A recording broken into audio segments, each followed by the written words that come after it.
Show the parts to be installed. The instrument includes 2 spare fuses that can be used to replace the fuse inside the instrument in case of breakage. Use a screwdriver to gently pry open the fuse holder, and then replace the broken fuse with one of the spare fuses.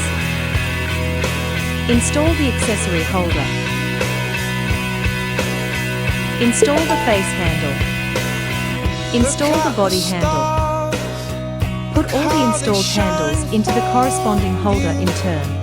Replace the roller in the face handle. Replace the roller in the body handle. After all parts are installed, turn on the instrument. Parameter settings: dual control, forward, reverse. Recommended face treatment duration: 10 minutes. Recommended energy level: 3. Recommended body treatment time: 20 minutes. Recommended energy level: 3.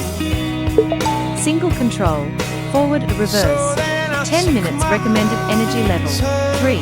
Recommended face treatment duration: recommended body treatment time: 20 minutes. Recommended energy level: 3.